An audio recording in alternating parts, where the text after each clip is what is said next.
अस्सलाम वालेकुम दोस्तों, सुबह बखैर। क्या हाल है आपके? ठीक ठाक हैं? अच्छा दोस्तों, आज हम बात करेंगे मैच्योरिटी के ऊपर। मैच्योरिटी किससे कहते हैं? मैच्योरिटी क्या है? मैच्योरिटी किसी इंसान में किस वक्त आती है? मैच्योरिटी का एक लेवल ये होता है कि आप वजाहत देना छोड़ देते हैं और खामोश हो जाते हैं, बहस नहीं करते। अगर कोई आपको बुरा भला भी कह दे तो ये कहकर मुस्कुराकर आगे बढ़ जाते हैं कि यस आई एम। इसका मतलब ये नहीं होता कि आप सच में वैसे ही होते हैं। फर्क सिर्फ ये है कि वो बात आपके लिए अहमियत ही नहीं रखती। याद रखें, गाड़ी के पीछे कुछ फासले तक ही कुत्ता भौंकता और दौड़ता रहता है। ना ही कुत्ता आपसे गाड़ी छीनना चाहता है, ना गाड़ी में बैठना चाहता है, और ना ही उसे गाड़ी चलानी आती है। ऐसे ही जिंदगी के सफर में कुछ इसी आदात के लोग बिना किसी मकसद के आपकी राह में रुकावट पैदा करने की कोशिश करते हैं। इसलिए जब आप अपनी मंजिल पर रवा दवा हों, लोग आपकी राह में रुकावटें डालने की कोशिश करें तो उनसे उलझने की बजाय अपनी मंजिल की तरफ मुतवज्जे रहें।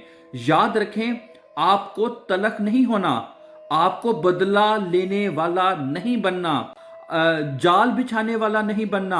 आपको ऐसा भी नहीं होना कि आप शातिर कहलाएं, और ऐसा भी नहीं करना कि आप गड्ढे खोदें। आपको लगे जख्म हैं, दिल पर हैं और रूह पर भी हैं, लेकिन इनके लिए मरहम बदला लेकर तैयार ना करें। मरहम आसमानी ही अच्छे होते हैं, मरहम रहमानी ही शिफा देते हैं। छोड़ दें जो हुआ, जाने दें जिसने जो किया, अपने पीछे दरवाजे बंद करके आगे बढ़ जाएं। जख्म देने वालों, तकलीफ पहुंचाने वालों, रूह को रोन देने वालों को उनके हाल पर छोड़कर अपना हाल ठीक करें, क्योंकि आपको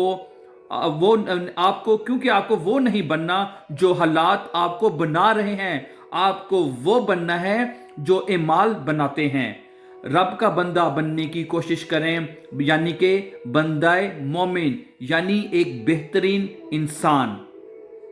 तो ये एक बहुत प्यारी तहरीर थी मैच्योरिटी के हवाले से। ठीक है, तो मुझे बहुत अच्छी लगी। मैंने कहा मैं अपने तमाम चाहने वालों के साथ, दोस्तों के साथ इसको शेयर करता चलूं। तो आई होप कि ये एक बहुत प्यारी तहरीर आपको पसंद आई होगी। और इसके अलावा ठीक है, आप before going please don't forget to like, share and subscribe. अपना बहुत सा ख्याल रखिएगा। Take care. अल्लाह हाफिज।